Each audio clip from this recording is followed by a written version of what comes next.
Serial बड़े घर की छोटी बहू का आज का एपिसोड ना सिर्फ होश उड़ा देने वाला है बल्कि दिल की धड़कन भी बढ़ा देगा। जी हाँ दोस्तों, सब कुछ आगे आपको बताऊंगी, लेकिन आगे देखने से पहले आप चैनल को सब्सक्राइब जरूर करें।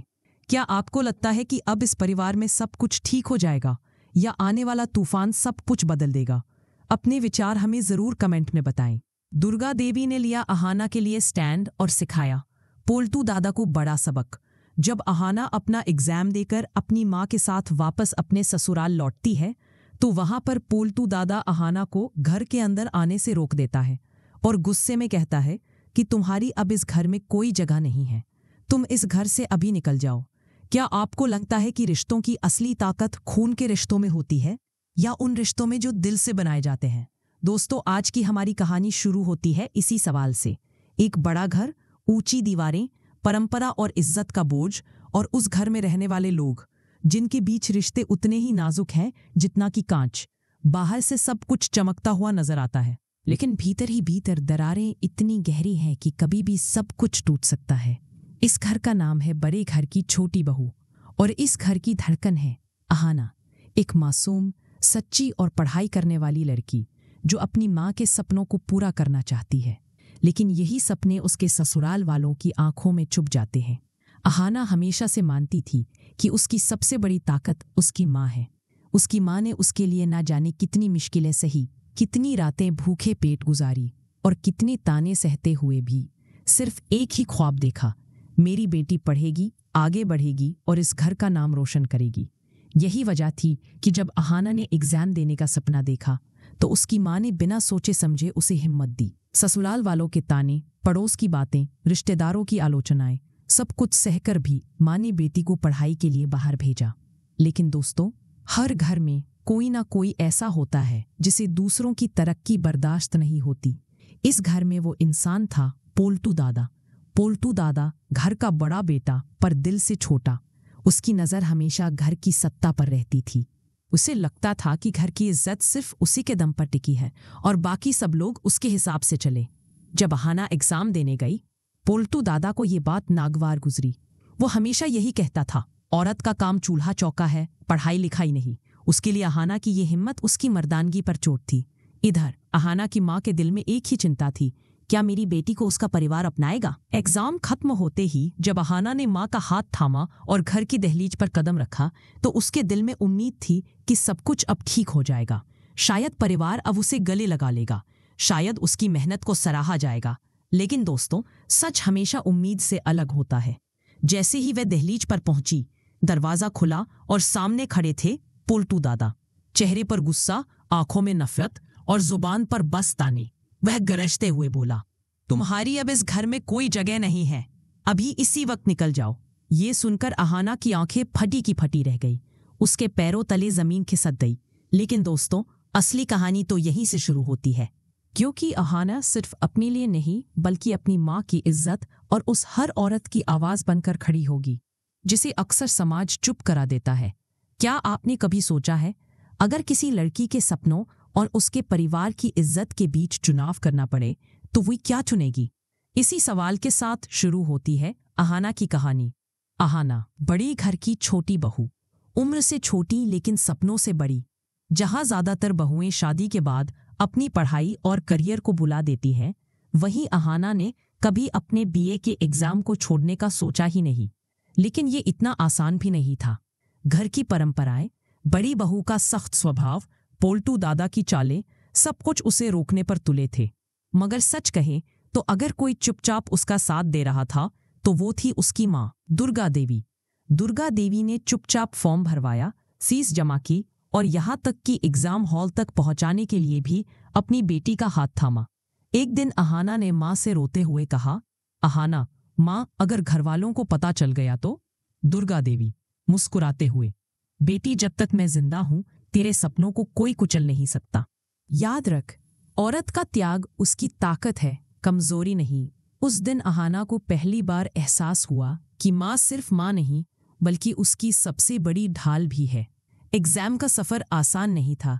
कभी घर के काम निपटाकर देर रात पढ़ना, कभी किताबों को तकियों के नीचे छुपाना, लेकिन हर बार उसकी आंखों में वही चमक होती सपनों की चमक एग्जाम खत्म होते ही अहाना और उसकी माँ भारी कदमों से वापस लौटे। ससुराल का दरवाजा सामने था। अहाना की आंखों में उम्मीद और माँ के दिल में दुआ। लेकिन जैसे ही दरवाजा खुला, सामने खड़े थे पोल्टू दादा। चेहरा गुस्से से तमतमा रहा था।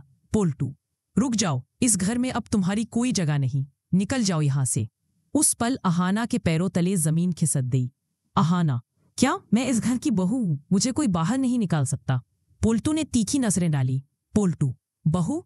बहू होकर घर की इज्जत मिट्टी में मिलाई है तुमने। एग्जाम देने गई थी ना, सबको बेवकूफ बनावा। अब इस घर में तुम्हारी इज्जत नहीं बची। अहाना कांपते हुए बोली। घर की इज्जत मिट्टी में मिलाई है तुमने। एग्जाम देने गई थी ना, सबको बेवकूफ बनाया। ये हक सिर्फ भगवान का है, तुम्हारा नहीं।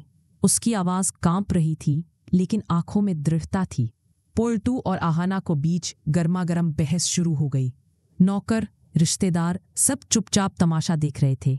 और तभी पोल्टू का गुस्सा 7वें आसमान पर पहुंच गया। उसने झपट कर अहाना पर हाथ उठाने की कोशिश की, लेकिन इससे पहले कि उसका हाथ अहाना तक पहुंचता, एक औरत की गरजदार आवाज गूंजी। दुर्गा देवी, हिम्मत कैसे हुई तेरी? सारे घर वाले स्तब्ध रह गए। दुर्गा देवी ने पोल्टू का हाथ बीच में ही पकड़ लिया और इतनी ताकत से दबाया कि उसके मुंह से दर्द की चीख निकल गई। अगले ही पल थक, एक जोरदार थप्पड़ पोल्टू के गाल पर पड़ा। पूरा घर सन्न। सभी की नजरें दुर्गा देवी और पोल्टू पर टिक गई। दुर्गा देवी, ये इस घर की छोटी बहू है, इस घर की इज्जत, और तू, तेरी औकात क्या है जो इस पर हाथ उठाए? अहाना की आंखों से आंसू बह निकले। उसने अपनी माँ को देखा और महसूस किया कि कोई तो है जो उसके लिए शेरनी बनकर खड़ा है। दुर्गा देवी ने सबके सामने ऐलान किया। दुर्गा देवी, अभी इसी वक्त पोल्टू, तू अहाना के पैरों में गिरकर माफी मांगेगा, वरना तेरे लिए इस घर में कोई जगह नहीं। पोल्टू का चेहरा तमतमा उठा। अपमान से उसकी सांसें तेज हो गईं, लेकिन मजबूरी में पूरे परिवार के सामने उसकी इज्जत धूल में मिल चुकी थी। उसने मुंह फेर लिया, लेकिन अंदर ही अंदर आग की तरह जलने लगा। उसकी आंखों में नफरत की लपटें थीं। उसने मन ही मन कसम खाई, पोल्टू, मन ही मन इस अपमान का बदला लूंगा, अहाना की जिंदगी बर्बाद करके रहूंगा। पोल्टू दादा की बेइज्जती के बाद घर का माहौल भारी हो गया। हर कोई खामोश था, लेकिन सबसे ज्यादा कांप रही थी अहाना। उसकी आंखों से आंसू बहते जा रहे थे। माँ दुर्गा देवी ने उसे सीने से लगा लिया। दुर्गा देवी, डर मत बेटी, जब तक मैं हूं कोई तुझे इस घर से बाहर नहीं निकाल सकता। अहाना फूट फूट कर रो पड़ी। अहाना, माँ आप ही हैं जो मेरा साथ दे रही हैं, वरना ये घर तो मुझे कभी अपनाता ही नहीं। उस पल माँ बेटी का गले लगना किसी फिल्मी सीन से कम नहीं था। नौकर और घर के बाकी लोग इस दृश्य को देखकर भावुक हो गए। वहीं अहाना की सास यानी बड़ी बहू छुपकर यह सब देख रही थी। उसके मन में मिश्रित भावनाएं थी। एक ओर अहाना की हिम्मत पर गर्व, दूसरी ओर घर की इज्जत पर लगा दाग। दूसरी तरफ पोल्टू अपने कमरे में गया और गुस्से से चीजें तोड़ने लगा। उसके मन में सिर्फ एक ही ख्याल था, इस अपमान का बदला लेना है। आईने में खुद को देखते हुए उसने कहा, पोल्टू, दुर्गा देवी ने मुझे सबके सामने थप्पड़ मारा, अहाना की वजह से। अब ये दोनों मेरी दुश्मन हैं। मैं इनकी खुशियों को राख कर दूंगा। वो रात भर करवटें बदलता रहा और साजिशें बुनता रहा। कभी सोचता अहाना को परिवार से दूर कर दूं, कभी योजना बनाता उसकी पढ़ाई को बदनाम कर दूं। उसकी आंखों में नफरत की आग और चेहरे पर खतरनाक मुस्कान थी। अब ये साफ था कि आने वाले दिनों में अहाना और उसकी माँ के लिए मुश्किलें बढ़ने वाली थी। अगली सुबह का नज़ारा बिल्कुल अलग था। अहाना और उसकी माँ दरवाजे पर खड़ी थी, उम्मीद लगाई कि शायद आज परिवार का कोई सदस्य उनका साथ देगा। लेकिन जैसे ही दरवाज़ा खुला, सामने पाल्टू खड़ा था। पाल्टू, कड़क आवाज में, यहाँ क्यों आई हो? इस घर में अब तुम्हारी कोई जगह नहीं। अहाना की माँ ने हाथ जोड़कर कहा, माँ आपने मेरी बेटी को नई जिंदगी दे दी। अहाना भी रोते रोते अपनी माँ के गले लग गई। अब उसे यकीन हो गया था कि जब तक दादी साथ है, उसे कोई इस घर से बाहर नहीं कर सकता। दादी के फैसले ने पूरे घर को 2 हिस्सों में बांट दिया। कुछ लोग दादी का समर्थन कर रहे थे और कह रहे थे कि अहाना को दूसरा मौका मिलना चाहिए, जबकि बाकी लोग पोल्टू के साथ खड़े थे और मानते थे कि अहाना ने घर की इज्जत खराब की है। रसोई घर में बड़ी बहू और छोटी बहू की बातचीत गुपचुप छिड़ी। बड़ी बहू, अगर दादी हर बार ऐसे ही बहुओं का पक्ष लेंगी तो घर का कायदा कानून कैसे चलेगा? छोटी बहू, पर अहाना बुरी तो नहीं है दीदी, वह बस पढ़ाई करना चाहती है, इसमें गुनाह कहाँ है। आंगन में मर्द भी दो गुटों में बटे थे। कुछ लोग पोल्टू की तरफदारी कर रहे थे। घर की इज्जत सबसे ऊपर है, जबकि बाकी कह रहे थे दुर्गा देवी और दादी सही कह रही हैं, बहुओं को दबाना नहीं चाहिए। पूरा घर मानो दो हिस्सों में बंट गया था और इसी दरार का फायदा उठाने के लिए पोल्टू मन ही मन नई योजना बना रहा था। रात गहराने लगी। अहाना अपने कमरे में किताबें खोलकर बैठी थी, लेकिन उसके हाथ कांप रहे थे। पढ़ाई की जगह उसके दिमाग में बार बार वही सवाल घूम रहा था, क्या मैं सच में इस घर में सुरक्षित हूँ। इसी बीच बाहर से अचानक शोर सुनाई दिया। पोल्टू ने कुछ गांव वालों को बुलाकर अफवाह फैलाई थी कि अहाना का किसी और से रिश्ता है। गांव वाले आंगन में इकट्ठा होकर ताने कसने लगे। गांव वाला, ऐसी औरत को बहू बनाकर रखना घर की बदनामी है। दूसरा, अगर इसे तुरंत घर से नहीं निकाला गया तो हम पंचायत बुलाएंगे। यह सुनकर अहाना का दिल दहल गया। वह अंदर से रोती रही, जबकि माँ और दादी ने गांव वालों को समझाने की कोशिश की। दुर्गा देवी, मेरी बेटी पर झूठा इल्जाम मत लगाओ। उसकी गलती सिर्फ इतनी है कि वह पढ़ना चाहती है। दादी, ये घर किसी पंचायत से नहीं, मेरे फैसले से चलेगा। अहाना कहीं नहीं जाएगी। लेकिन भीड़ गुस्से से भड़क रही थी। पोल्टू दूर खड़ा यह सब देखकर मुस्कुरा रहा था।